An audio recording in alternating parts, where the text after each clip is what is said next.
اعوذ باللہ من الشیطان الرجیم بسم اللہ الرحمن الرحیم ولذکر اللہ اکبر واللہ یعلم ما تصنعون سبحان ربک رب العزت عما یصفون وسلام علی المرسلین والحمد للہ رب العالمین اللہم صلی علی سیدنا محمد وعلی آل سیدنا محمد مبارک وسلم اللہم صلی علی سیدنا محمد وعلی آل سیدنا محمد مبارک وسلم اللہم صلی علی سیدنا محمد وعلی آل سیدنا محمد مبارک وسلم۔ اس شہر میں پہلی مرتبہ آنا ہوا، مولانا صابر صاحب نے دعوت دی۔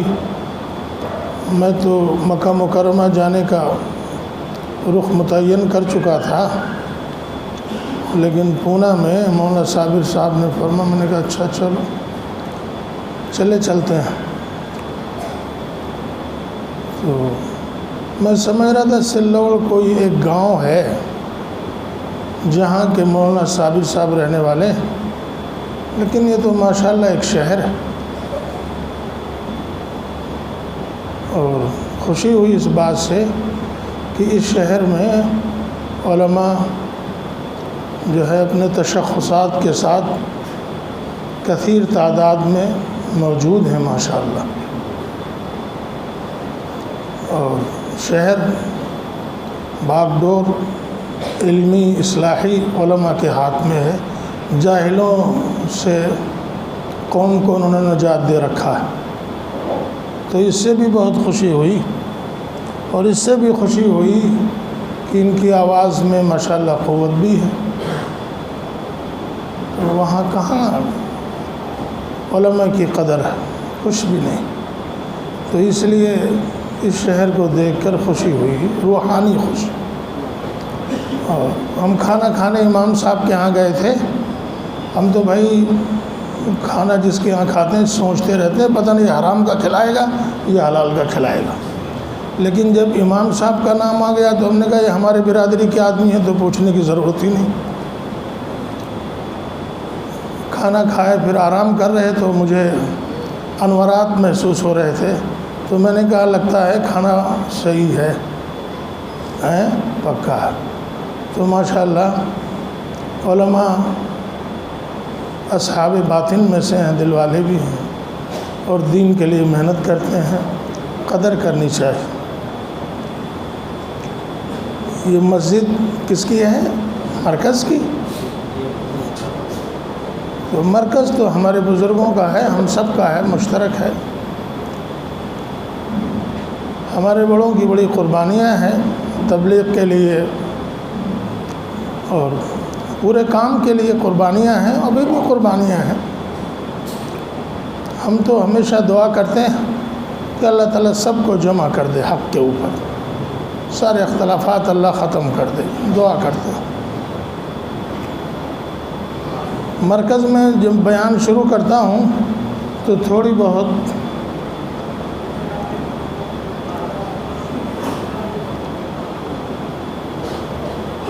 چیزیں بتا دیتا ہوں جس سے فائدہ ہو آپ لوگوں کا۔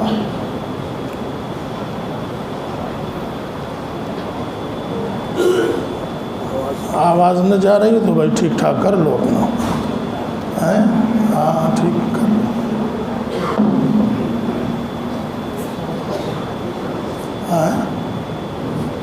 ٹھیک۔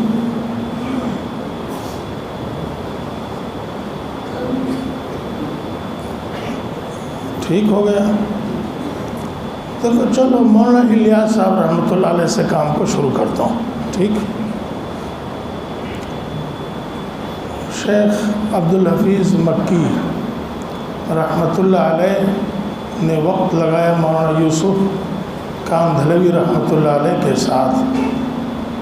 وہ مولانا یوسف کاندھلوی رحمۃ اللہ علیہ جو صاحبزادے ہیں مولانا الیاس کاندھلوی رحمۃ اللہ علیہ، تو مولانا یوسف صاحب فرمانے لگے کہ میں نے ابا سے کہا کہ آپ تقریر کرتے ہیں، تھوڑی تھوڑی دیر کے بعد سر جھکا لیتے ہیں، پھر تقریر کرتے ہیں، پھر سر جھکا لیتے ہیں، کیا بات؟ تو مولانا الیاس صاحب رحمۃ اللہ فرمانے لگے تقریر کرتے کرتے تھک جاتا ہوں تو اللہ کے رسول صلی اللہ علیہ وسلم کو دیکھنے کے لیے سر جھکا لیتا ہوں۔ تو کتاب میں تلاش کرو گے تو یہ باتیں نہیں ملیں گی، یہ زبانی چیزیں بھی تو ہوتی ہیں نا۔ تو اس سے اندازہ ہوا کہ مولانا الیاس صاحب رحمۃ اللہ علیہ پیر تھے، بہت بڑے اپنے زمانے کے پیر تھے اور بہت بڑے پیر کے خلیفہ تھے۔ ٹھیک، بہت بڑے پیر کون تھے؟ مولانا خلیل امبیٹھی رحمۃ اللہ علیہ۔ ہم نے حضرت کا گھر دیکھا ہے، کاندھلا میں بھی اور امبیٹھا میں بھی، تو بڑے لوگ تھے۔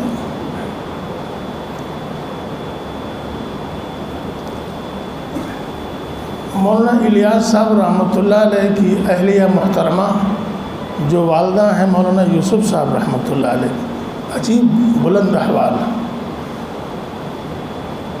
گھر میں ایک چارپائی تھی وہی ٹوٹی پھوٹی اور ایک چھوٹا سا بکس تھا۔ تو دیکھو گھر میں یہ صرف دو چیزیں موجود تھیں۔ تو ایک دن مولانا یوسف صاحب رحمۃ اللہ علیہ فرمانے لگے کہ میرا دل چاہے کہ یہ ان دونوں کو مسجد کے گیٹ پر لے جاؤں اور نیلام کر دوں، اللہ کے راستے میں پیسہ لگا دوں۔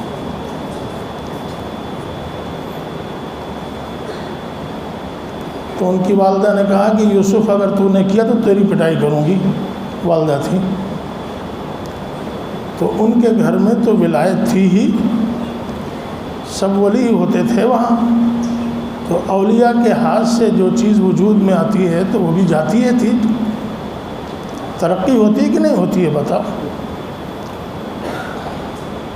تو معلوم یہ ہوا کہ جو بھی کام مولانا الیاس صاحب رحمۃ اللہ علیہ نے کیا، اللہ کی تائید، اللہ کی نصرت، اللہ کی مدد جب ہوئی تبھی تو کام آگے چلا۔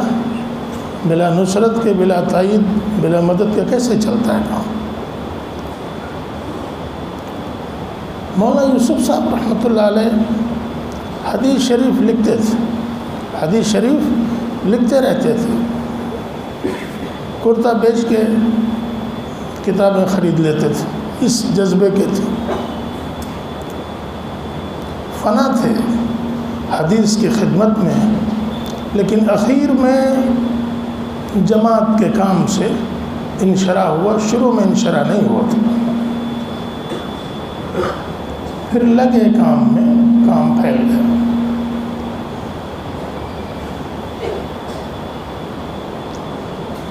یہ اکابرین خالص صوفی لوگ تھے اور خالص اللہ اللہ کرنے والے لوگ تھے، خالص ذکر والے لوگ تھے، ولایت خاصہ والے لوگ تھے، بلند لوگ تھے۔ انہوں نے اس کام کو شروع کیا اللہ تعالیٰ کی طرف سے الہام سے، تو کام پھیل گیا۔ تو پہلے زمانے میں جتنے لوگ جڑتے تھے سب کا تعلق کسی نہ کسی سے ہوتا تھا، کوئی فلاں خانقاہ سے، کوئی فلاں بزرگ سے، سب لوگ صاحب نسبت ہوتے تھے۔ تو جس علاقے میں چلے جاتے تھے کام پھیلتا چلا جاتا تھا، اللہ کی نصرت ہوتی تھی۔ ہم نے خود دیکھا ہے نظام الدین میں جب تہجد کا وقت ہوتا تھا رونے کی آوازیں سب آتی تھی۔ مولانا الیاس صاحب رحمۃ اللہ علیہ عربی کا لفظ من البکا، بڑے رونے والوں میں تھے، ان کے رونے کی بڑی شہرت تھی۔ تو یہ جو اکابرین تھے یہ رونے والے لوگوں میں تھے۔ ایک وقت ایسا آیا کہ رونا ہونا ختم ہو گیا، ذکر وکر بھی ختم ہو گیا، جو اللہ اللہ کرتے تھے وہ بھی ختم ہو گیا۔ اب وہ سب بات پر آ گئے ہیں اور اسی پر لگے ہوئے ہیں۔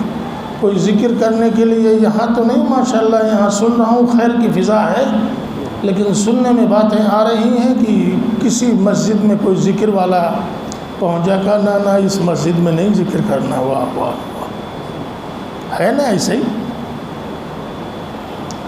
کسی شہر میں چلے جاؤ کہا بھائی اللہ کا نام لینا ہے، کہا نہیں ہماری مسجد میں نہیں. اس پورے شہر میں اس کو مسجد ہی نہیں ملتی ہے ذکر کرانے والے کو. واہ بھائی واہ. ہمارے بزرگوں نے پوری زندگی لگائی اور اسی سے اصلاح ہوئی، اسی سے اصلاح ہوئی. اب اپنی اصلاح کی فکر نہیں، پورے عالم کی اصلاح کی فکر ان کو آ گئی ہے. او اللہ کے بندو، پہلے اپنی فکر کرو.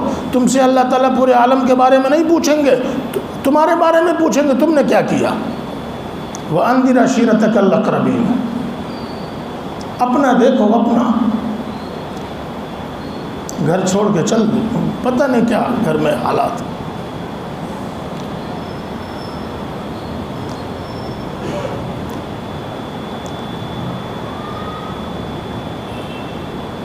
مولانا ابرار الحق صاحب محی السنہ، ہم بیٹھے تھے حضرت کے پاس، ہمارے بہنوئی تھے. انہوں نے پوچھا کہ حضرت میرا دل چاہتا ہے کبھی کبھی جماعت میں نکلنے کا، ذرا غور سے سنو، جملہ سنو. تو حضرت نے فرمایا جماعت میں نکلنا مستحب ہے، بچوں کی تربیت کرنا فرض ہے. کبھی دل چاہے تو کسی عالم دین کے سامنے اپنے حالات رکھو، وہ مشورہ دے دے تو چلے جانا. کیا سمجھ رہے؟ وہ فکر نہ کرو، اپنی فکر کرو.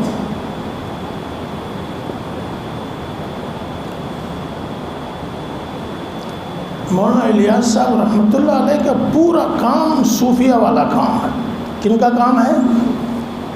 اب لوگ کہتے ہیں چلہ کو ثابت کرو حدیث سے. نہ حدیث سے ثابت کرنے کی ضرورت ہی نہیں. امام غزالی کے احیاء علوم الدین کتاب ہے، ان کی 40 کتاب ہے، تصوف پر لکھی گئی ہے. اس میں ایک باب ہے الاربعین، 40 دن کا باب. 200 برس نہیں، 300 برس نہیں، 400 برس نہیں، 600-700 برس پہلے لکھی گئی کتاب. اور ایسی کتاب اصلاح و تربیت کے اندر ایسی کتاب لکھی ہی نہیں گی. وہ کہتے ہیں باب الاربعین، 40 دن کا باب. جاؤ اس میں غور کرو، دیکھو دلائل.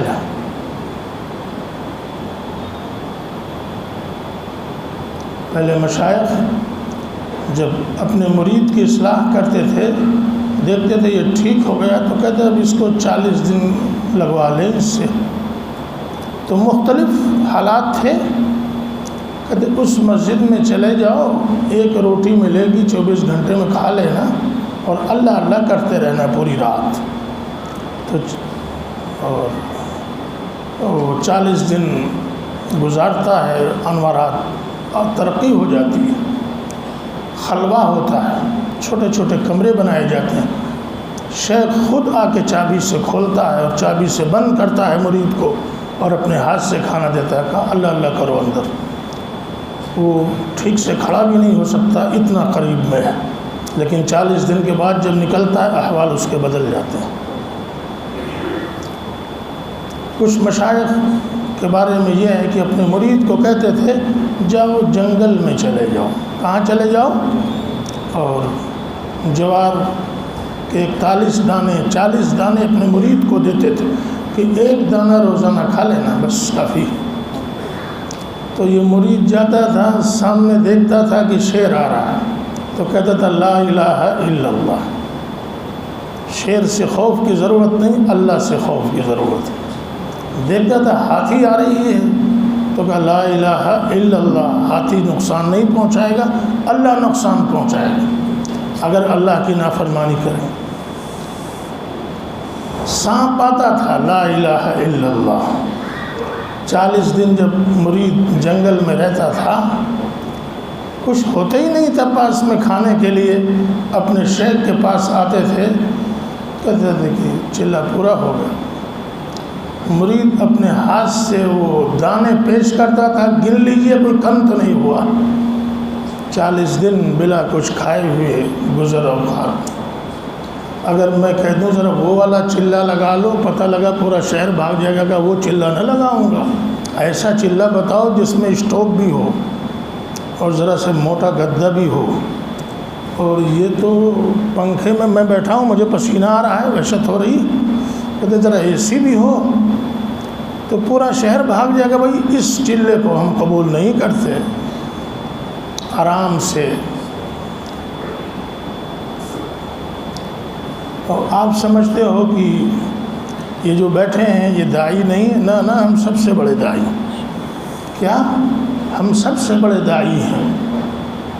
دو چار واقعات سناتے ہیں، شاید ایمان تازہ ہو جائے آپ کا، سنا دیں؟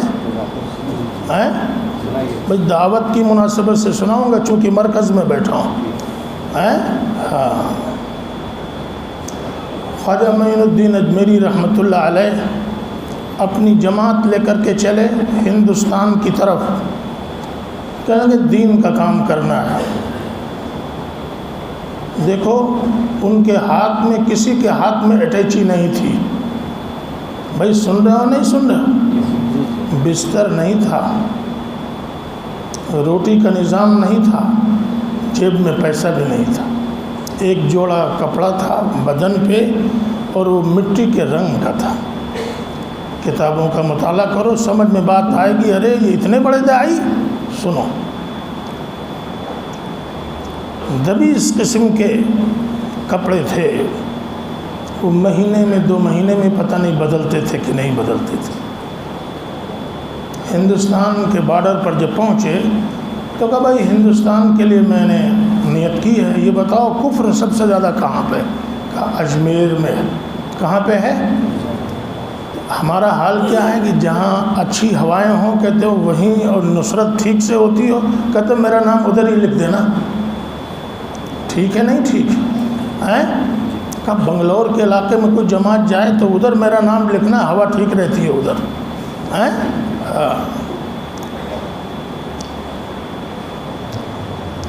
اب دیکھا کہ یہ اونٹ بنے ہوئے راجا کے ہیں، تو جا کے سارے لوگ اللہ اللہ کر رہے ہیں، کوئی کام ہی نہیں سوائے اللہ اللہ کے۔ حضرت مراقبے میں رہتے تھے، نوافل پڑھتے تھے، تو راجا کے کام کرنے والوں نے دیکھا کہ یہ ہمارے یہاں آ کے بیٹھ گئے ہیں، تو بدن ایسا لگ رہا تھا کہ گندگی کا ملش آ گئے ہمارے یہاں۔ یہ لفظ کہا خواجہ معین الدین اجمیری نے، اور کہا اٹھو یہاں سے۔ جب بہت کہا یہاں ہمارے اونٹ بیٹھیں گے، کہا ٹھیک۔ تو خواجہ معین الدین اجمیری نے فرمایا کہ اچھا ٹھیک ہے، آپ کے اونٹ ہی بیٹھیں گے، ہم چل رہے ہیں۔ تو حضرت جیسے چلے دوسری جگہ بیٹھ گئے، کیا فقیر کو لینا دینا، لیکن آئے تھے پورے ملک کو فتح کرنے کے لیے، کوئی نہ میزائل نہ کچھ، اسٹوو بھی نہیں ہے کہ ذرا چائے وائے پی لیا جائے، کچھ نہیں، بیٹھے ہوئے۔ پورے احوال الٹ پلٹ ہو رہے ہیں، پوری حکومت الٹ پلٹ ہو رہی ہے، چند فقیر بیٹھے ہوئے ہیں، کیوں؟ دل میں اللہ کا نام ہے، حالت سب کے خراب ہے۔ تو دیکھا کہ خواجہ معین الدین اجمیری کے منہ سے یہ بات نکلی کہ راجا کے اونٹ بیٹھے تو سب بیٹھے ہی رہے، کوئی اٹھنے کا نام نہیں لے رہا۔ اب وہ سب آ رہے ہیں اٹھانے کے لیے، پوری طاقت لگا دے رہے ہیں، مگر کوئی اونٹ نہیں اٹھ رہا ہے۔ وہ بڑے پریشان ہوئے، راجا سے کہا کہ بھائی معافی مانگو ان سے جا کر کے، حکومت معافی مانگ رہی ہے۔ کن سے؟ بے سر و سامان کچھ ہے ہی نہیں ہمارے پاس۔ کہا اچھا جاؤ معاف کیا، ادھر کہہ دیا معاف کیا، اونٹ اٹھ گئے۔ داعی ہیں کہ نہیں داعی ہیں؟ ہم سے چھوٹے یا بڑے؟ ماشاء اللہ سمجھدار معلوم ہوتے۔ آج تالاب ہے اجمیر میں، جا کر دیکھ لو۔ راجا کے لوگوں نے کہا پانی نہیں ان کو پینے دینا ہے، پرندے پانی پی رہے، درندے پانی پی رہے، انسان پانی پی رہے، ساری مخلوق پانی پی رہی ہے۔ کہا یہ فقیر پانی نہیں پی سکتے۔ حضرت نے کسی خادم سے کہا ایک لوٹا لے آؤ ذرا وضو کر لیں۔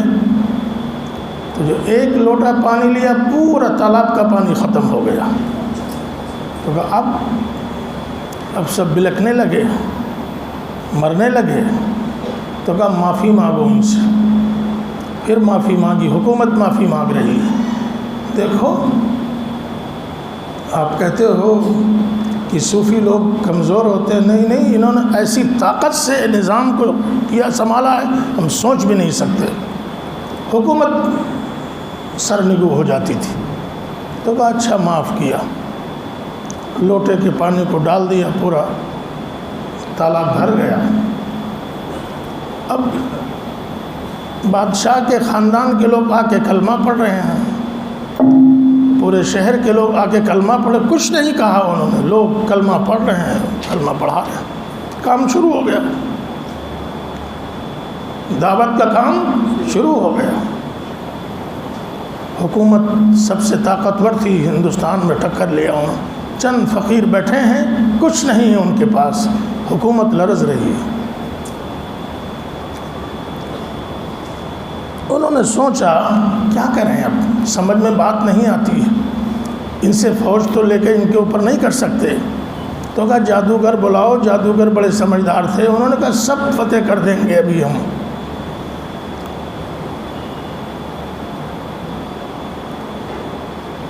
شیر اگر ایک آ جائے شہر میں تو سب کے دروازے بند ہو جائیں گے، ہے نا، اور اگر اژدہا آ جائے تو پھر خیر ہی نہیں ہے۔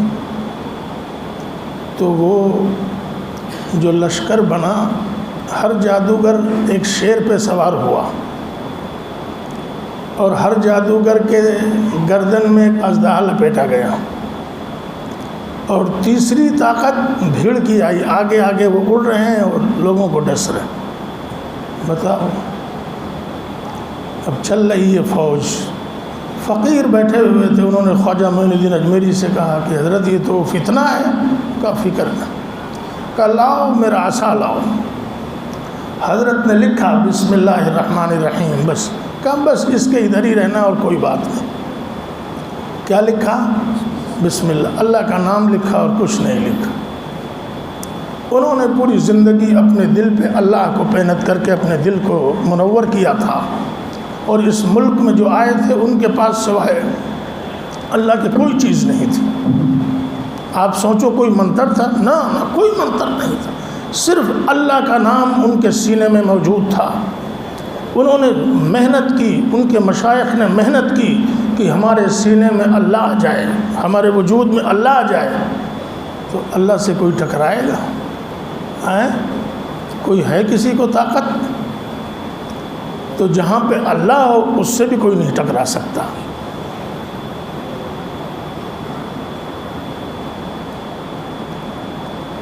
تو یہ جتنے جادوگر اپنی فوج لے کے جاتے، جب اس لکیر پہ پہنچتے تو فوج ختم ہو جاتی، پوری فوج ختم ہو گئی۔ کہا یار یہ تو عجیب معاملہ ہے، ہم نے بڑی دیر سے محنت کی، ایک فوج تیار کی، اور اس لکیر کے اوپر پہنچتے ہیں تو ہماری ساری پوری فوج غائب ہو گئی۔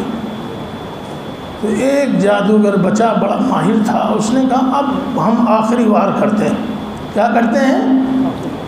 ذرا غور سے سنو داعی لوگ، سلور والوں، صوفیہ داعی تھے، وہ کیسی خدمت انہوں نے کیا اس ملک کے اندر، آج ہم کہتے ہیں کہ ہم سب سے بڑے داعی ہیں۔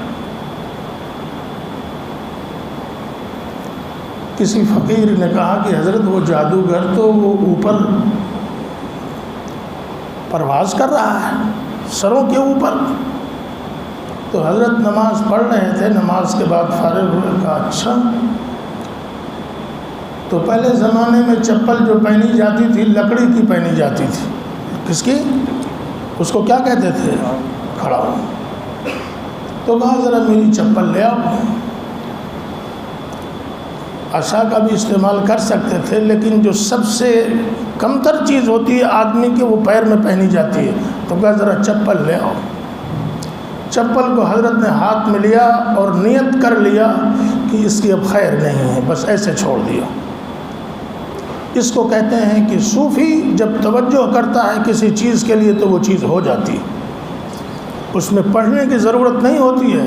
اس کو کہتے ہیں صوفیہ کی توجہ بڑی طاقتور ہوتی ہے۔ شاہ ولی اللہ محدث دہلوی رحمۃ اللہ علیہ لکھتے ہیں تصرفات النقش بندیتی عجیبۃ غریبۃ، ہم نے نقش بندی مشائخ کے تصرفات کو ایسے دیکھا جو عقل میں نہیں آتی باتیں۔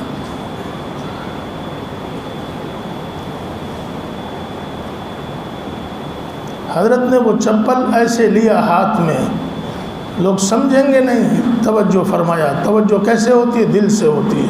وہ آپ لوگ لگو تب تو سمجھ پاؤ گے، دور دور سے کیسے سمجھو گے؟ چھوڑ دیا اسے۔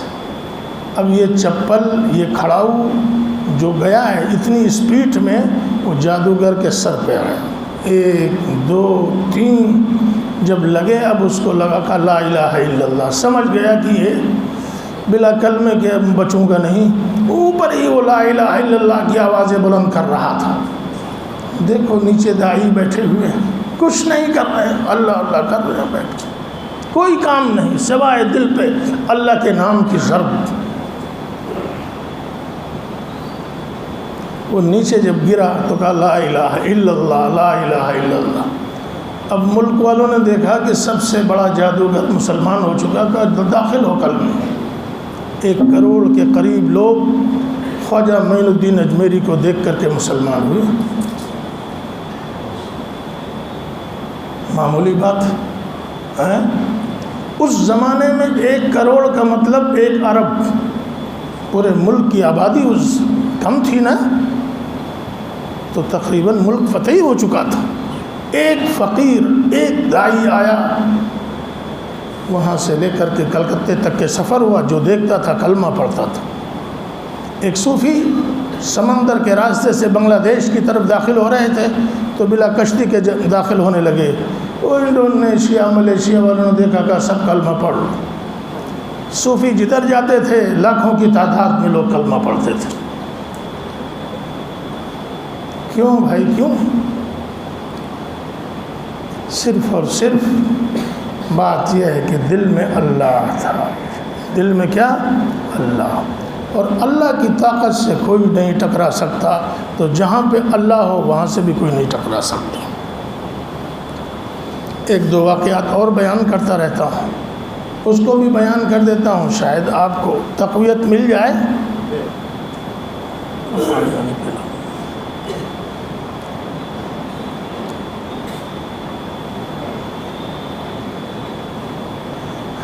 تاتاری فتنے کا نام سنا ہے؟ ایسا لگ رہا تھا کہ وہ مسلمانوں کو چھوڑیں گے نہیں، سارا مسلمان ختم ہو جائے گا، ایسا فتنہ ہے۔ وہ جدھر چلے جاتے تھے مسلمان ڈر کے مارے اپنے مکانات کو چھوڑ کر بھاگ جاتے تھے۔ تو ایک واقعہ ایسا ہوا کہ فوج آ رہی تھی، پورا شہر خالی ہو گیا، دکان کھلی کی کھلی، ہر طرف رکھے رہنا۔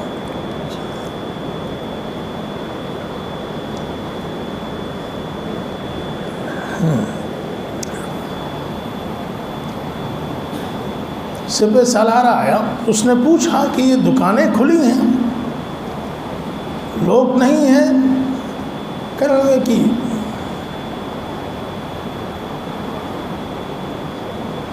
آپ کے ڈر کی وجہ سے چلے گئے لوگ۔ اچھا، اتنا خوف ہمارا ہے؟ ہاں۔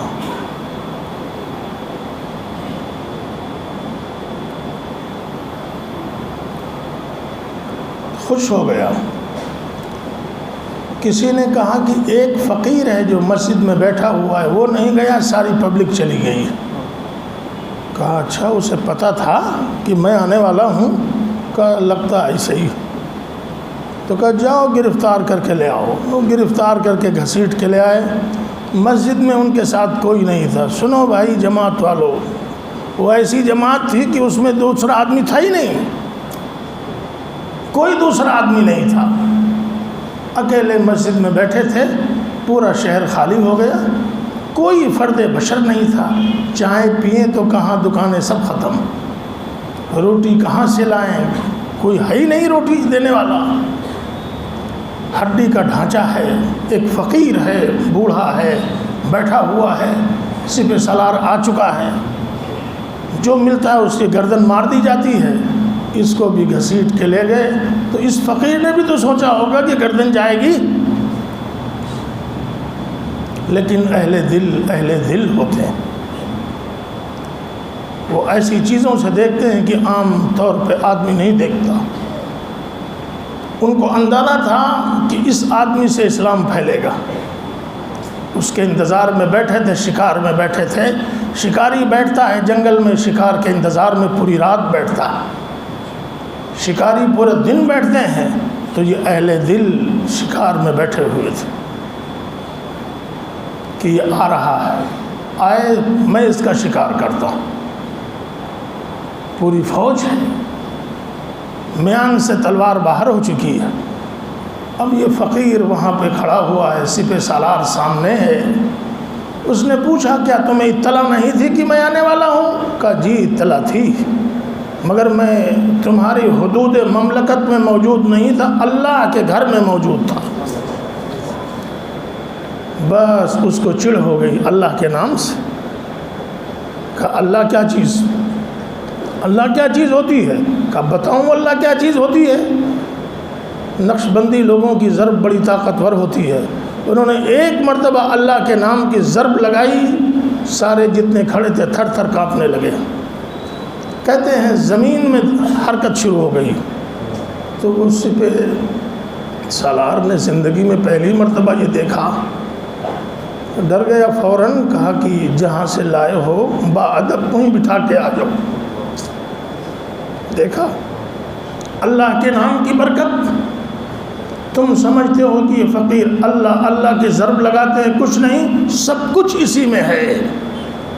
تم نے راستے کو بھلا دیا ہے، تم دوسرے راستے پہ چلنے لگے ہو، تم سوچتے ہو کہ اس راستے سے ہمیں کامیابی ملے گی، سب جھوٹ۔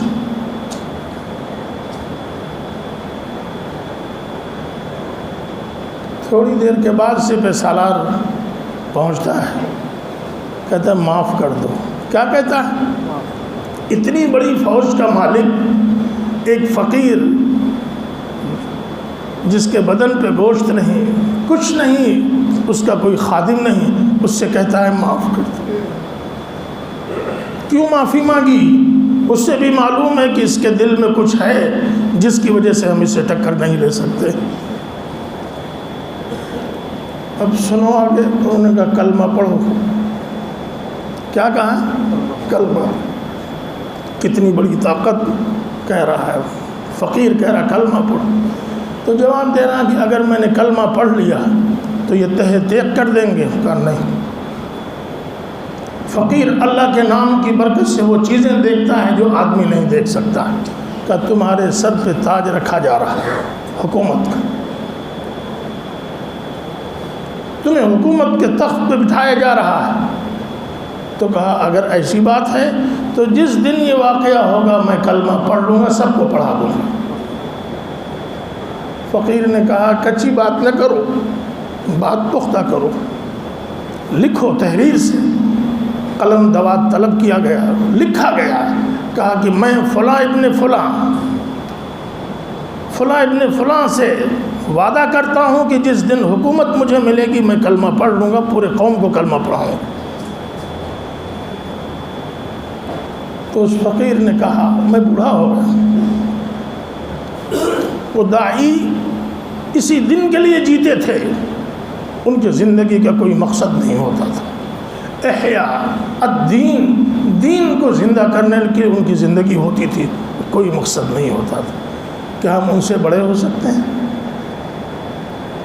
فرمانے لگے میں بوڑھا ہو گیا، ہو سکتا ہے میری عمر وفا نہ کرے، تو اگر میں فوت ہو گیا تو یہ کاغذ میرے بچے یا پوتے تم تک پیش کریں گے۔ دیکھو ان کے دل کی تمنا یہی ہے کہ اسلام پھیلے۔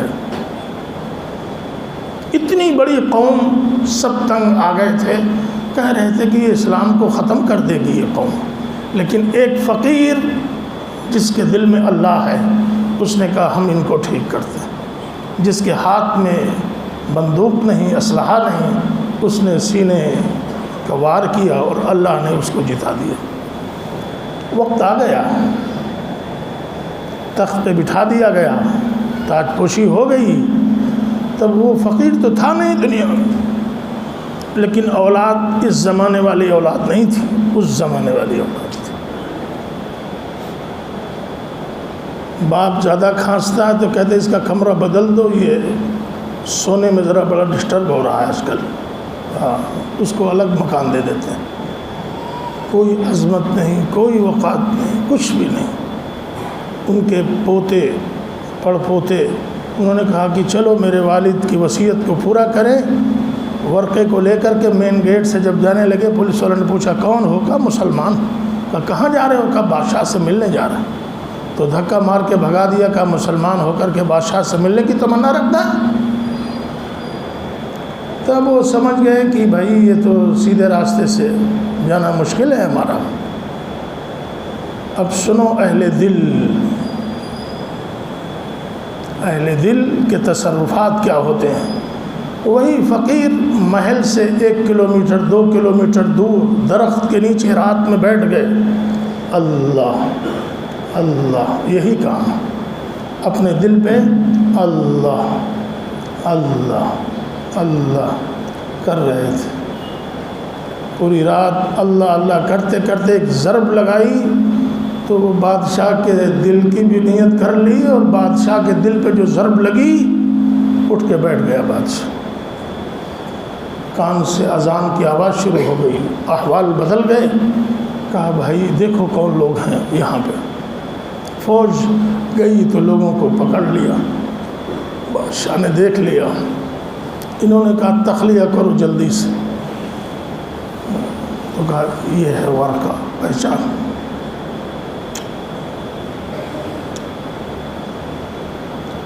بادشاہ نے کہا جلدی نہ کریں، 1-2 دن کا ٹائم دے دیں مجھے۔ کہا ٹھیک۔ اب بادشاہ ہو چکا ہے، اپنے وزیر کو بلاتا ہے، کہتا ہے کہ اسلام سے اندر سے مجھے محبت ہے۔ تو وزیر کہتا ہے مجھے بھی محبت ہے۔ دوسرے وزیر کو طلب کرتا ہے کہ اسلام میں بڑی رغبت ہے مجھے۔ کہا میرے اندر بھی رغبت ہے۔ جس کو بلاتا ہے وہ سب کہتے ہیں اسلام میں رغبت ہے۔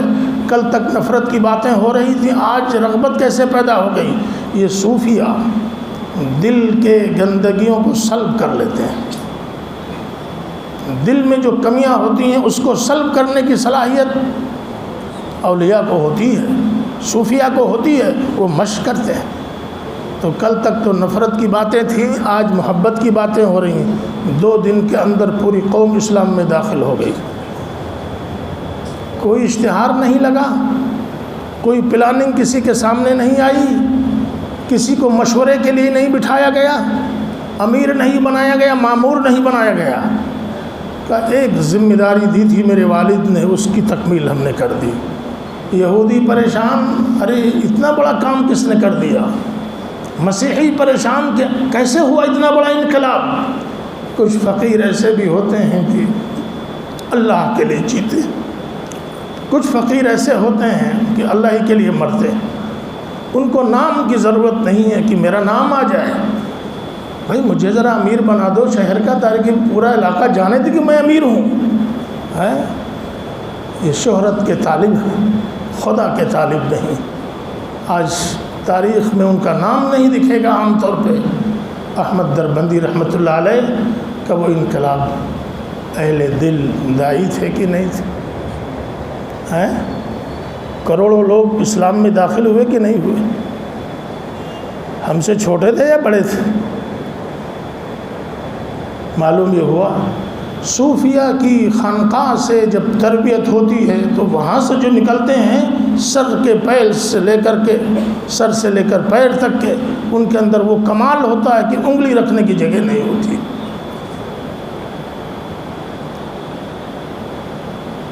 ہمیں ہر گناہ سے بچنا ہے، آنکھ کے گناہ سے بچنا ہے، کان کے گناہ سے بچنا ہے، زبان کے گناہ سے بچنا ہے، پیر کے گناہ سے بچنا ہے، ہاتھ کے گناہ سے بچنا ہے، پھر وجود کے گناہ سے بچنا ہے، اور جتنی سنتیں ہیں سب پہ عمل کرنا ہے، جتنے فرائض ہیں سب پہ عمل کرنا ہے۔ ذرا سے کوتاہی ہو گئی دل ختم ہونے لگتا ہے۔ صوفی کہتا ہے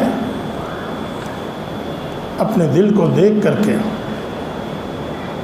کہ لگتا ہے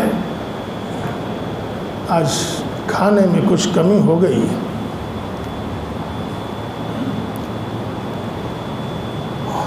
غلام علی دہلوی رحمۃ اللہ علیہ وقت کے مجدد تھے. حضرت تھانوی رحمۃ اللہ علیہ نے ان کو مجددین میں لکھا ہے. مجددین میں لکھا ہے، فرماتے ہیں کہیں دعوت تھی، کھانا کھا لیا، ایسا کھا لیا، مشکوک لقمہ تھا، مشکوک لقمے کی وجہ سے دل کے احوال ختم ہو گئے. اپنے شیخ، اپنے مرشد، بھئی یہ کیا بات ہے؟ کیا آواز آ رہی؟ جی کیا ہے؟ دیکھو بات سنو ان کی کیا کہہ رہے ہیں.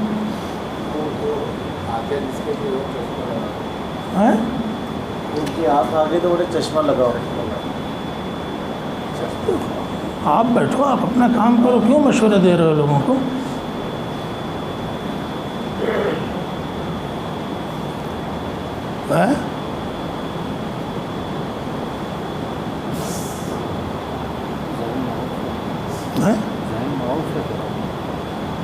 تو یہی کیوں بٹھا رکھا؟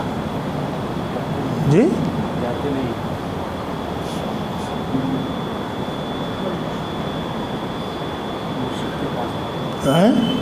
جو غلام علی صاحب مرشد کے پاس گئے، وہ تو مجھے پتا ہے.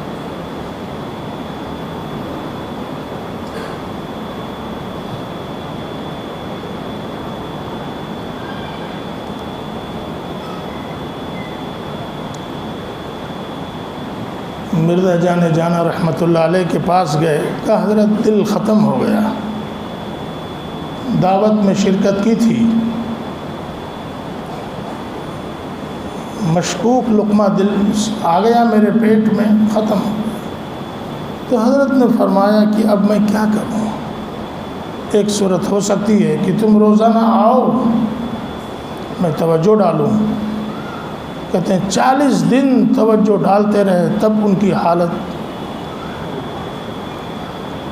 یہ اہل دل ہیں، محنت کرتے ہیں، محنت ہوتی ہے تب جا کے دل بنتا ہے. تھوڑی سی کوتاہی ہو گئی تو دل ختم ہو جاتا ہے. تو بھائی اللہ کے نام سے دل بنتا ہے اور گناہوں کی وجہ سے دل ختم ہو جاتا ہے.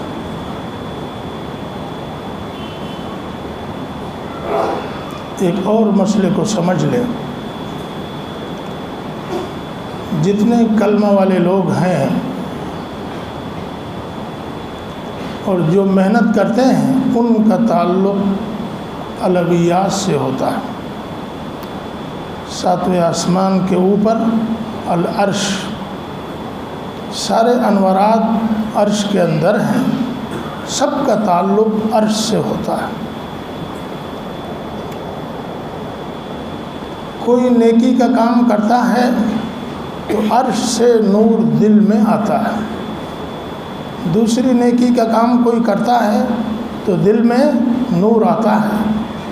قرآن پاک کی کوئی تلاوت کرتا ہے تو دل میں نور آتا ہے. صبح سے شام تک ایک بندہ نیکی کرتا ہے تو اس کے دل میں انوارات آتے ہیں. جو نور آتا ہے تو دل کا تعلق جنت سے بھی ہوتا ہے، عرش سے بھی ہوتا ہے، جنت سے بھی ہوتا ہے.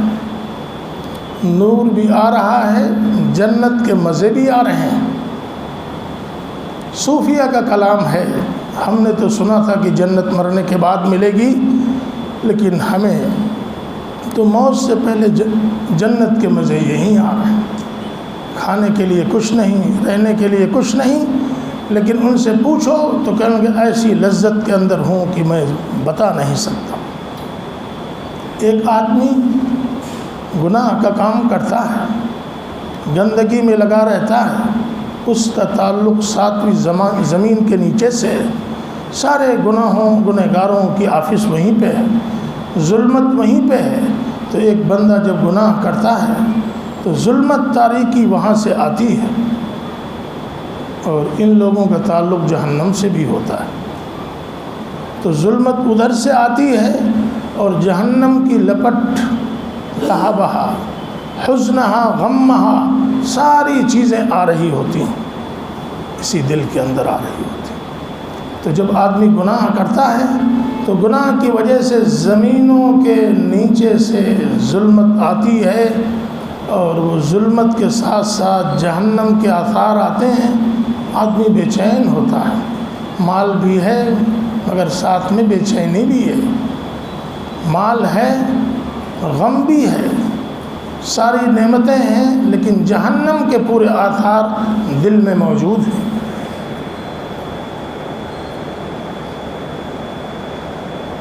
کہتے ہیں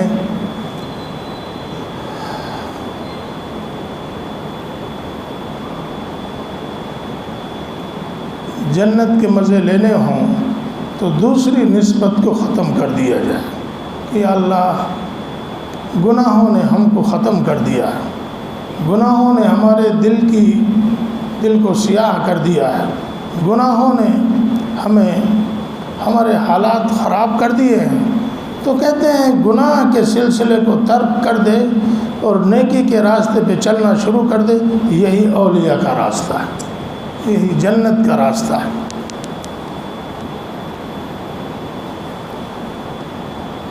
عمر 60 سال ہو گئی ہے آدمی کی، 70 سال عمر ہو گئی ہے، لیکن گناہ کی عادت ختم نہیں ہو رہی ہے۔ ہم سمجھتے ہیں کہ یہ بندہ بوڑھا ہے، شاید کہ داڑھی سفید ہو تو اندر بھی سفید ہو۔ نہیں، ضروری نہیں ہے کہ داڑھی سفید ہو تو اندر بھی سفید ہو۔ اندر بہت سے سفید داڑھی والے کالے دل کے ہوتے ہیں، سیاہ دل ہے، دل سیاہ۔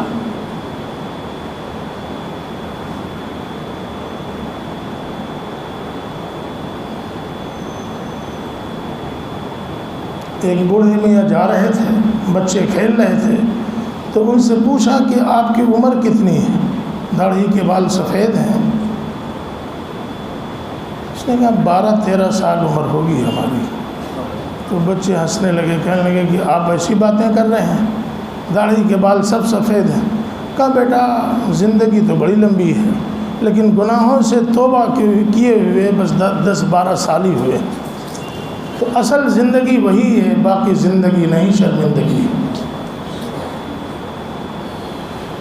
گناہ بھری زندگی بندہ چلتا ہے سڑک پہ تو اللہ غضب کی نظر سے دیکھتا ہے۔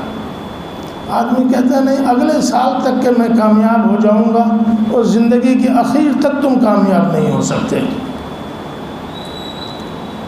پہلے حالات بہت اچھے تھے، گناہوں کا سلسلہ شروع ہو گیا، رکاوٹیں آنے لگیں، پریشانیاں آنے لگیں، ختم ہو۔ کہتے ہیں جب تک 100% گناہ اپنی زندگی سے نہ ختم کرے گا، اللہ کا قرب نہ ملے گا۔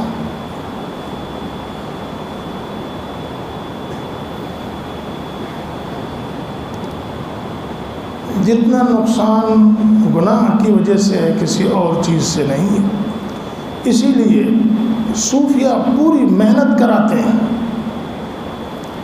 کہ جب تک کہ داعی کے اندر ایک گناہ بھی رہے گا تو نور کے نکلنے کے راستے موجود رہیں گے۔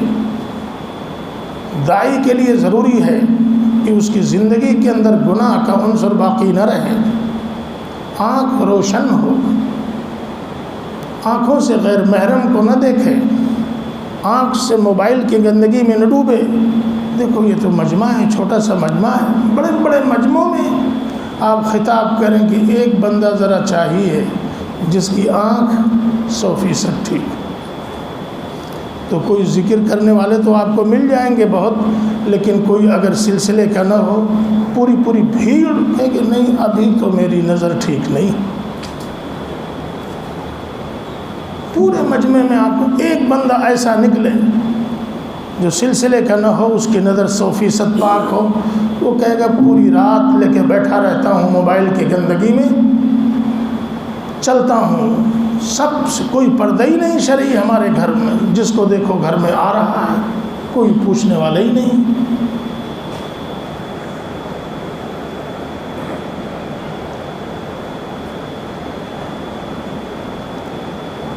زبان دل آزاری ہوتی ہے، گالیاں دیتا ہے، سخت کلامی کرتا ہے، یہ بڑے بڑے گناہ ہیں۔ ان گناہوں کی وجہ سے دل ختم ہو جاتا ہے۔ کہتے ہیں یہ ایسے ایسے گناہ ہیں کہ کبھی بلا ایمان کے دنیا سے جاتا ہے۔ ہمارے حضرت نے لکھا ہے کہ ایک ڈاکٹر تھے، تو انہوں نے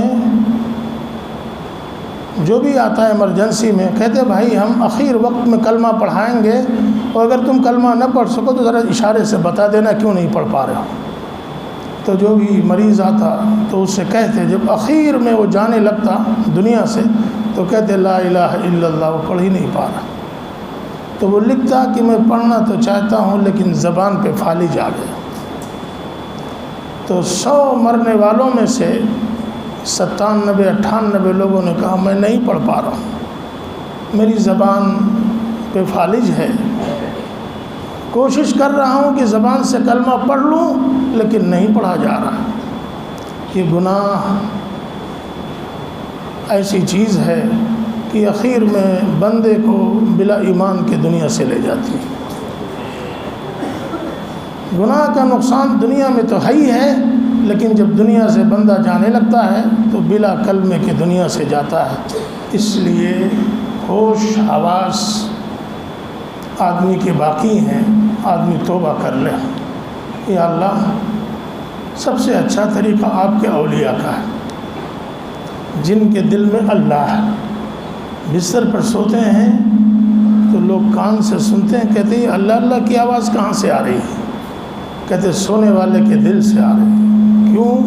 اس نے محنت کیا ہے جاگنے کی حالت میں اللہ کے نام کی، تو جب جاگنے کی حالت میں محنت کیا ہے، سونے کی حالت میں بھی دل سے اللہ اللہ کی آواز آ رہی ہے۔ پہلے زمانے میں کبھی کسی کا دل اللہ اللہ کرتا تھا تو لوگ 100 میل دور سے اس کو دیکھنے کے لیے آتے تھے کہ کون سا بندہ ہے جس کا دل اللہ اللہ کرتا ہے۔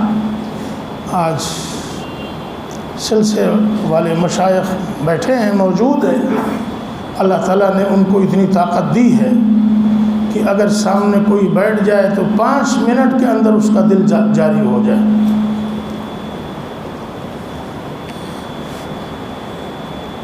یہ تو 5 منٹ تو میں نے بہت دیر کہہ دیا۔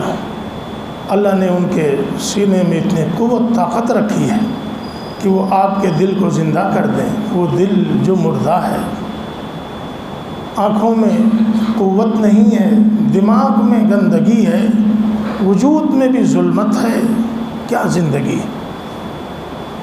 کہتے ہیں آنکھ کی ظلمت کو ختم کرو، زبان کی ظلمت کو ختم کرو، نور ہی نور آئے اور اللہ ہی اللہ رہے۔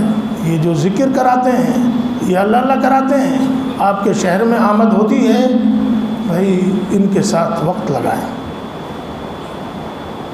ان کے ساتھ وقت لگائیں، لیکن اکرام بھی کیا کریں۔ کیا بھائی؟ اکرام بھی کیا کریں ان کا۔ دل میں انقباض سے کیفیات سلب ہو جاتی ہیں، بنی بنائی چیزیں کیا ہے ختم ہو جاتی ہیں۔ عجب سلسلہ ہے۔ ایک صاحب بیٹھے تھے، آئے بڑی دیر سے، ان کے پاس صرف 2-4 منٹ بیٹھے تو باہر جا کر کہنے لگے میرا دل تو اللہ اللہ کرنے لگا۔ نو مسلم تھے وہ۔ تو معلوم یہ ہوا کہ مشائخ زندہ ہیں، لوگ بیٹھے ہوئے ہیں، یہ وہ دل ہے کہ جس دل کی رنگت ختم ہو گئی، رب نے اسے سفید بنایا تھا آج سیاہ ہو گیا، خوشبودار بنایا تھا اس دل سے بدبو آنے لگی۔ یہ دل اللہ کا عرش تھا، آج گندگی کا مرکز بن گیا۔ اللہ تعالیٰ اس کو بار بار دیکھتے تھے مگر گندگی کی وجہ سے نہیں دیکھتے۔ ہمارے اوپر فرض ہے کہ ہم اس دل کو پاک کریں، ہمارے اوپر فرض ہے کہ اس دل کو صاف کریں، اس دل پر محنت کریں اور روشن ہو جائے۔ محنت کریں گے انشاءاللہ۔ 1 دن یا 2 دن؟ کیا آخری سانس تک. آخری سانس تک. صوفیہ لمبی تقریریں نہیں کرتے اور بعض لوگ تو تقریر ہی نہیں کرتے اور یہی اچھا ہے کہ نہیں. ہماری قوم تقریر سننے کی عادی ہو گئی ہے، 4 گھنٹہ تقریر سنتی ہے، 5 گھنٹہ. شیخ الحدیث مولانا زکریا رحمۃ اللہ علیہ اپنی مجلس میں آتے تھے، سر جھکا کے بیٹھ جاتے تھے، بولتے ہی نہیں تھے، لیکن جو سامنے آتے تھے وہ کچھ لے کے چلے جاتے تھے. تو بھائی اپنے دل پر محنت کرنا ہے، گناہ چھوڑ دینا ہے، اللہ کا قرب حاصل کرنا ہے، اور آخر میں یہ کہو انشاءاللہ ولی بننا ہے.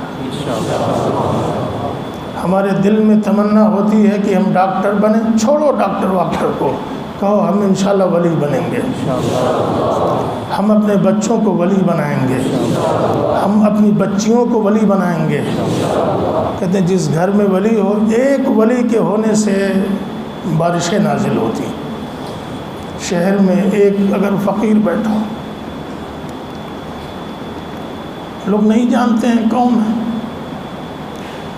لیکن اس میں قدرت ہوتی ہے کہ اللہ کی رحمت برسنے لگتی ہے. اگر پورے شہر میں ایک فقیر بیٹھا ہو تو کیا اگر ہر گھر میں فقیر ہو تو ہر گھر میں بارش رحمت کی نہیں ہوگی؟ ہر مومن کے دل میں تمنا ہونی چاہیے کہ اے کاش کہ میں بھی اللہ کا ولی بن جاؤں. گناہ کرنے کے لیے تو محنت لگتی ہے نا، گناہ کے لیے پیسہ لگتا ہے نا، صحت ہونا چاہیے نا. اور ولی بننے کے لیے پیسے کی ضرورت نہیں، تھوڑی سی ترتیب بدل دے کہ اے نفس تو نے بہت دھکے کھلائے ہم کو، اے نفس تو نے بڑا نقصان ہم کو دیا، اے نفس تو نے بڑا رسوا کیا، اب تو باز آ جا، ورنہ اگر تو نے ہم کو اللہ کی نافرمانی پہ کھڑا کیا تو 3 دن تو میں تجھے بھوکے رکھوں گا. شیطان سن رہا ہوگا تو کہے گا بھائی یہ تو معاملہ غلط ہو گیا، تیور بدل گیا اس کا، کبھی اس طرح تو تیور بدلا ہی نہیں تھا. تو وہ شیطان بھی ذرا دور کھڑا ہو جائے گا کہ معاملہ اب خطرناک لگ رہا ہے. تو جب فقیر کھڑا ہوتا ہے اللہ کی مدد اس کے ساتھ ہوتی. فقیر کہتا ہے میں تو کمزور ہوں مگر میرا مالک طاقتور ہے، میں تو اس راستے پہ اکیلے نہیں چل سکتا مگر میرا مالک اس راستے پہ چلا سکتا ہے. چاہے جتنا گیا گزرا انسان ہو ولی بن سکتا ہے، بالکل بن سکتا ہے. کہتے ہیں چلتے پھرتے اللہ سے دعا کیا کرو، باتیں کیا کرو. موبائل میں آدمی باتیں کرتا ہے لیکن رب بلا موبائل کے سنتا ہے. آپ جا رہے ہو کہتے یا اللہ ہمیں بھی تو ولی بنا دیجئے، تو کوئی سن نہیں رہا مگر اللہ سن رہا ہے. موبائل میں تو کچھ نہ کچھ ڈالنا پڑتا ہے نا، لیکن رب سے بات کرو بلا ڈالے ہوئے، اللہ تعالیٰ سے سن رہا ہے. آپ کا دل بدل رہا ہے، روشن ہو رہا ہے. 2-4 منٹ آپ اللہ سے بات کرو، جا کے چارپائی پہ بیٹھو، دیکھو میرے احوال کتنے روشن ہو گئے، کتنے نورانی ہو گئے. تو کہتے ہیں اللہ کے راستے پہ چلنے کا یہی طریقہ ہے. کریں گے انشاءاللہ، سارے گناہوں سے توبہ کریں گے، سچی پکی توبہ کریں گے، اپنی نظروں کو پاک کریں گے انشاءاللہ، غیر محرموں کے دیکھنے سے الگ ہوں گے. یہ موبائل معاشرے کو خراب کر دے رہی ہے. یہ موبائل جوان بھی اس میں ہے، بوڑھے بھی ہیں، بوڑھی عورتیں بھی ہیں، بچیاں ہیں، سب ہیں، معاشرے کو خراب کر دیا ہے. اس کے شر سے بچیں گے انشاءاللہ. سر کے بالوں سے لے کر کے پیر کے ناخنوں تک کیا اللہ کے حاصل کرنے میں مدد کریں گے.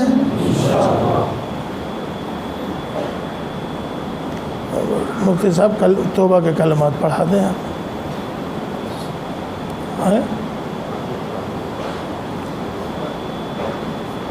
چلو مجھے کہہ رہے ہیں توبہ کے پڑھو. بسم اللہ الرحمن الرحیم. لا الہ الا اللہ محمد الرسول اللہ آمنت باللہ وملائکتہ وکتبہ ورسلہ والیوم الآخر والقدر خيره وشره من الله تعالى والبعث بعد الموت استغفر الله ربي من كل ذنب وأتوب إليه برحمتك یا ارحم الراحمین۔ یہ کلمات بڑوں کے ہیں، بزرگوں کے ہیں، مشائخ ان کلمات کے ذریعے سے توبہ طائب کراتے تھے، ہم نے بھی وہی کلمات پڑھا دیے ہیں۔ اللہ قادر مطلق ہے کہ ہماری توبہ کو مستحکم اللہ تعالیٰ کر دے، ہمارے دلوں کو بدل دے، بس شرط یہ ہے کہ بندہ اللہ کی طرف متوجہ رہے۔ روزانہ استغفار، درود شریف صبح شام 100 مرتبہ پڑھ لیا کر، چلتے پھرتے پڑھتے، دل بائیں طرف ہے، ہمیشہ اللہ کو یاد رکھنا ہے۔ موقع ملے گھر میں کرسی پہ بیٹھ جائیں، بستر پہ بیٹھ جائیں، آنکھ بند کر کے صرف سوچنا ہے کہ نور دل میں آ رہا ہے، انشاءاللہ آدھا گھنٹہ 20 منٹ 25 منٹ جو بھی محنت کریں گے دل انشاءاللہ روشن ہوگا۔ 5 وقت کی نماز ہے، 4 نمازیں اور ہیں، اشراق، چاشتہ، وبین، تہجد۔ تہجد کی نماز سارے اولیاء کا شعار ہے، اور اخیر محنت گناہوں کو چھوڑ دینا ہے، خاص طور پہ نظر، زبان، کان، اس طرح محنت کریں گے تو انشاءاللہ یہ محنت رنگ لائے گی، دل بدلے گا، دل میں ترقی ہوگی، دل کا رنگ بدلے گا۔ اللہ تعالیٰ ہمیں ذاکرین میں سے، متہجدین میں سے، اولیاء کے صفوف میں شامل فرمائے۔ وآخر دعوانا مراقبہ کرنا ہے، آئیں دعا کرنا ہے۔ اللہ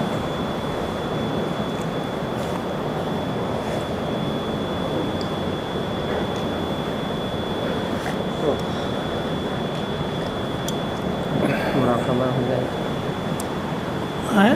مراقبہ اچھا، جی، کتنی دیر؟ علمہ تو بیٹھا ہے طلب مراقبہ۔ اچھا ٹھیک، چلو بھائی مراقبہ کر لیتے ہیں۔ آنکھ بند کر لیں، زبان تالو سے لگا لیں، دنیا مافیہ سے ہٹ کٹ کے اپنے دلوں کی طرف متوجہ ہو جائیں۔ تصور کریں اللہ کی رحمت آ رہی ہے، دل میں سما رہی ہے، ظلمت سیاہی چھٹ رہی ہے، شکریہ کے طور پر دل کہہ رہا اللہ اللہ اللہ۔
لا إله إلا الله محمد رسول سبحان ربي العلى الوهاب اللهم صل على سيدنا محمد وعلى آل سیدنا محمد مبارک وسلم۔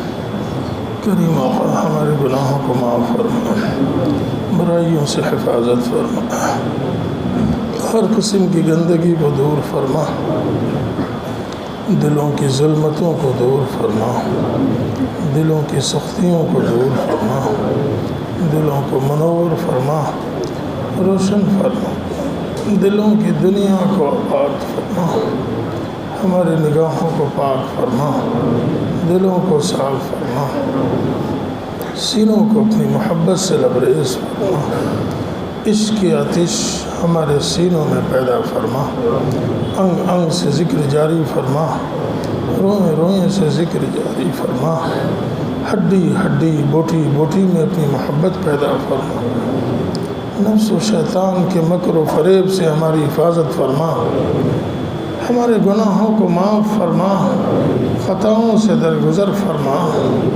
ہمارے عیبوں کی پردہ پوشی فرما۔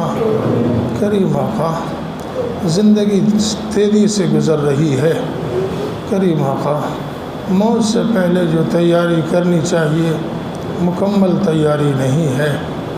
اے کریم آقا آپ نے دل بچے کا سفید پیدا کیا تھا، روشن پیدا کیا تھا، چمکتا ہوا پیدا کیا تھا، آج ہم روزانہ برے اعمال کی وجہ سے اپنے دل کو سیاہ کر رہے ہیں۔ ہرانے والا دل ہمارے دل کی سیاہی لیے ہوئے ہے۔ کریم آقا بے شک ہم نمازی ہیں لیکن ہماری نماز میں حضوری نہیں ہے، صدقات کرتے ہیں لیکن صدقات میں اخلاص نہیں ہے، ہمارے اعمال میں ریا سمعہ کا غلبہ ہے۔ اے کریم آقا میدان محشر میں اولین والآخرین کا مجمع ہوگا، انبیاء ہوں گے، صحابہ ہوں گے، شہداء ہوں گے، صالحین اتقیاء ابرار ہوں گے، پہاڑ جیسے اعمال لے کر کے پہنچیں گے۔ اے کریم آقا ہم جیسے لوگ بھی وہیں کھڑے ہوں گے، آج ان کی غیبت کی تو وہ لوگ سب جمع ہوں گے کہ ہماری غیبتیں کی نیکیاں لینا ہے۔ اے کریم آقا ہم نے فلاں فلاں کو ڈانٹا ہے، گالیاں دی ہیں، وہ میدان محشر میں ہمارے چاروں طرف گھیرا لگائے ہوئے کھڑے ہوں گے کہ اس کی نیکیاں لینا ہے۔ کریم آقا کسی پر ہم نے ظلم کیا ہے، وہ لوگ ہمارے چاروں طرف گھیرا کھڑے ہوں گے۔ اے کریم آقا جب ہم نظر اٹھائیں گے تو ہماری برائیاں ہی برائیاں جو تھوڑی موڑی نیکیاں ہوں گی وہ سب لے کے چلے جائیں گے۔ اب ہمیں نیکی کون دے گا؟ بیوی ہے وہ نظر بچا کے بھاگے گی کہ کہیں آج شوہر آج نیکی نہ مانگ لے۔ لڑکے کو ہم نے بہت مال دیا اور مرنے کے بعد ساری جائیداد لے گیا، وہ خود بھاگ رہا ہوگا، سوچ رہا ہوگا کہ میرے باپ آج کہیں نیکی نہ مانگ لیں۔ اے کریم آقا بڑے بڑے یار، بڑے بڑے دوست دنیا کے جو ہمیشہ بیٹھے رہتے تھے وہ بھاگیں گے کہ کہیں آج یہ دوست مجھ سے نیکی نہ مانگ لے۔ کریم آقا نفسی نفسی کا عالم ہوگا، کوئی کسی کے کام نہ دے گا۔ آج ہم پورے اوقات کو ضائع کر رہے ہیں، نیکیاں ضائع کر رہے ہیں۔ اے کریم آقا بلا تیاری کے دنیا سے جا رہے ہیں، کتنے جنازے ہیں کہ دل سیاہ ہے، انہوں نے توبہ نہیں کیا ہے، بلا توبہ کے قبر میں جا رہے ہیں۔ کریم آقا فرشتے دیکھ کر پہچان جاتے ہیں کہ یہ دل روشن دل والے ہیں یا سیاہ دل والے ہیں، ملک الموت بھی دیکھ کے پہچان جاتے ہیں۔ اے کریم آقا زمین میں قبر میں جو فرشتے ہیں وہ بھی دیکھ کے پہچان جاتے ہیں کہ بلا تیاری کے آ گئے ہیں۔ کریم آقا آج اے سی نہ ہو، پنکھا نہ ہو تو ہمیں نیند نہیں آتی ہے۔ کریم آقا وہاں کیا بنے گا؟ بستر نہ ہو نیند نہیں آتی ہے، تکیہ نہ ہو نیند نہیں آتی ہے، اہلیہ نہ ہو کھانا دینے کے لیے، اے کریم آقا کوئی مونس نہ ہو، ہمیں نیند نہیں آتی ہے۔ وہاں کون مونس ہے، کون بات کرے گا؟ اے کریم آقا اگر کسی گھر میں ایک ہفتے کے لیے بند کر دیں، کوئی بات نہ کرے، بندہ ویسے ہی مر جائے۔ اے کریم آقا ہمارے حالات تو عجب حالات ہیں، ہم غفلت میں پڑے رہے، ہم سمجھتے رہے کہ ہم نے پوری تیاری کر لی ہے، لیکن جب ہم وہاں پہ جائیں گے تو کچھ بھی نہ رہے گا۔ اے کریم آقا ہماری مدد فرما دیجئے، ہمیں شعور دے دیجئے کہ ہم مرنے کے بعد کی زندگی کی تیاری کر لیں۔ اے کریم آقا گناہ کرتے کرتے ہماری آنکھیں کالی ہو گئی ہیں، گناہ کرتے کرتے ہماری زبان کالی ہو گئی ہے، گناہ کرتے کرتے ہمارے افکار غلط ہو گئے ہیں۔ اے کریم آقا یہ کب ہمارے افکار روشن ہوں گے؟ اے کریم آقا گناہوں کے سلسلے کو ختم فرما دیجئے، ذکر کی توفیق دے دیجئے۔ اے کریم آقا آپ کا نام جہاں پہ آتا ہے ظلمت ختم ہو جاتی ہے، آپ کا نام جہاں پہ آتا ہے باطل چھٹ جاتے ہیں۔ اے کریم آقا ہم محبت سے آپ کا نام لیں، دن میں بھی لیں، رات میں بھی آپ کا تذکرہ کرتے رہیں، سڑک پہ چل رہے ہوں آپ کے نام کا ذکر کر رہے ہوں۔ اے کریم آقا مسجد میں بیٹھے ہوں اپنے دل پہ لگے ہوں۔ اے کریم آقا جب بستر پہ لیٹے ہوں اپنے دل کی طرف متوجہ ہوں۔ اے کریم آقا یہ آپ کے نام کی طرف توجہ دلوں کو روشن کر دیتی ہے، دلوں کی غفلت کو ختم کر دیتی ہے، دلالات کو ختم کر دیتی ہے۔ اے کریم آقا اپنی رحمت نازل فرما دیجئے، برکت نازل فرما دیجئے۔ اے کریم آقا جنت میں جانا آسان ہے آپ کی مدد کے ساتھ، اگر آپ کی مدد نہ ہو تو بندہ ایک قدم ہلا نہیں سکتا ہے۔ اے کریم آقا یہ مجلس ہے، لوگ آئے ہیں اپنے گھروں سے چھوڑ کر کہ کچھ مل جائے گا۔ کریم آقا سب سے قیمتی چیز آپ کی ذات ہے، آپ مل گئے تو سب کچھ مل گیا، آپ نہ ملے تو کچھ بھی نہیں ہے۔ اے کریم آقا آپ طاقتور ہیں، آپ مل گئے تو ہم بھی طاقتور ہو جائیں گے۔ آپ نور ہیں، اگر آپ مل گئے تو ہم بھی روشن ہو جائیں گے۔ اے کریم آقا جنت تو آپ کی ہے، آپ مل گئے تو ہماری جنت ہے۔ کریم آقا سارے خزانوں کی چابی آپ کے پاس ہے، آپ مل گئے تو ہم غنی ہو گئے، ہم کامیاب ہو گئے۔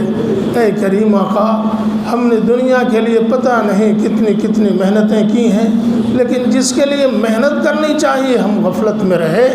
اے کریم آقا ہماری غفلت کو دور فرما دیجئے، اپنی طلب میں ایک نشاط پیدا فرما دیجئے، ہمارے دل میں قوت دے دیجئے کہ سو رہے ہوں آپ کی محبت کا غلبہ ہو، چل رہے ہوں آپ کی محبت کا غلبہ ہو۔ اے کریم آقا دوستوں سے بات کر رہے ہوں آپ کی محبت کا غلبہ ہو۔ اے کریم آقا جس طرح آدمی مٹھائی کے لذت سے بے خود ہو جاتا ہے، دوسری چیزوں کی لذت سے بے خود ہو جاتا ہے، کریم آقا وہ لذتیں آپ کے نام کے لذت کے سامنے کیا ہیں؟ اے کریم آقا اپنی لذتیں دے دیجئے، اپنی روحانیت دے دیجئے، آپ کے نام کی عظمت دے دیجئے۔ اے کریم آقا اولیاء ہر وقت آپ کے نام کے لذت میں مست رہتے تھے، وہ کیسی لذت ہوگی ہمیں بھی دے دیجئے۔ اے کریم آقا پورا مجمع ہے، ولایت ہم سب کو دے دیجئے، اولیاء کے صفوف میں ہم سب کو شامل فرما لیجئے، ہماری زندگی سے غفلت کو دور کر دیجئے۔ اے کریم آقا پوری مجلس کو قبول فرما لیجئے، ان کے رشتہ داروں کو قبول فرما لیجئے، ان کے اعزاء اقارب کو قبول فرما لیجئے، خاندان میں جو وفات پا چکے ہیں سب کی مغفرت فرما دیجئے، ان کے درجات کو بلند فرما دیجئے۔ اے کریم آقا پورے عالم کے مسلمانوں کی مدد فرما دیجئے، خاص طور پہ ہندوستان میں جو مظالم ہیں اس ظلم کے سلسلے کو ختم فرما دیجئے، ظالمین کو ہلاک کر دیجئے، اسلام کو غلبہ عطا فرما دیجئے، ہمارے مدارس کی حفاظت فرما دیجئے، مساجد کی حفاظت فرما دیجئے، تبلیغی جماعت کو مستحکم فرما دیجئے، خانقاہی نظام کو زندہ فرما دیجئے۔ اے کریم آقا اپنی نام کی برکت ہم سب پہ نازل فرما دیجئے، اپنی نصرت نازل فرما دیجئے، اپنی مدد نازل فرما لیجئے۔ اے کریم آقا جن لوگوں نے دعاؤں کے لیے کہا یا لکھا یا ان کا ہم پر حق ہے یا ہم سے اچھی امید رکھتے ہیں، ان کے جائز مقاصد میں کامیابی عطا فرما دیجیے، جو بیمار ہیں شفا عطا فرما دیجیے، جو غلط طور پہ مقدمات میں ماخوذ ہیں بری فرما دیجیے، جو جن پریشانیوں میں ہیں ان کی پریشانیوں کو دور فرما دیجیے، جن گھروں میں بڑے بچے بچیاں بلا نکاح کے ہیں اچھے آسان رشتے نازل فرما دیجیے، جو بے اولاد ہیں انہیں صاحب اولاد بنا دیجیے، جو صاحب اولاد ہیں ان کے اولاد کو ان کی آنکھوں کی ٹھنڈک بنا دیجیے، کریم آقا تقوی دے دیجئے، پرہیزگاری دے دیجئے، اپنی محبت عطا فرما دیجئے، سچی سچی زندگی گزارنے کی توفیق عطا فرما دیجئے۔ کریم آقا خانقاہی نظام ختم ہو گیا، لوگ سمجھتے تھے کہ خانقاہی نظام کے ختم ہونے سے کوئی فرق نہیں پڑے گا۔ کریم آقا لاکھوں لوگ ہیں نماز پڑھتے ہیں، ان کے دل میں حضوری نہیں باقی رہی۔ کریم آقا کتنے لوگ نیک اعمال کرتے ہیں، ان کے اعمال میں اخلاص باقی نہ رہا۔ کریم آقا یہ خانقاہی نظام یہی نعمتیں دیا کرتا تھا۔ خانقاہی نظام کے ختم ہونے سے ایک بہت بڑا خلا ہو گیا جو پر نہیں ہو پا رہا ہے۔ کریم آقا ہماری بستیوں میں ذکر اذکار کے ماحول کو زندہ کر دیجئے، مشائخ کی آمد و رفت کریم آقا ہماری بستیوں میں ہو، وہ تربیت کر رہے ہوں، وہ خانقاہی نظام ہماری بستی میں نافذ کر رہے ہوں، ہمارے بچے بھی صلاح و تقوی کی طرف جا رہے ہوں، ہمارے مستورات بھی اس کو قبول کر رہی ہوں، پردہ عفت قبول کر رہی ہوں۔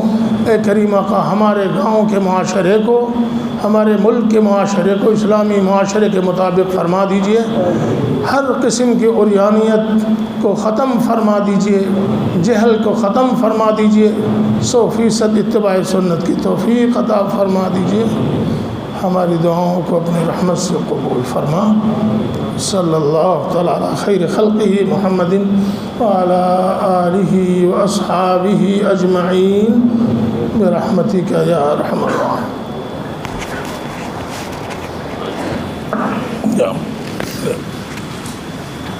سمجھنے کی کوشش کر رہے ہیں کہ راستہ بنائیں جو ساتھی اکرام کو وہاں سے آئے ہوئے ہیں کوئی بھی ساتھی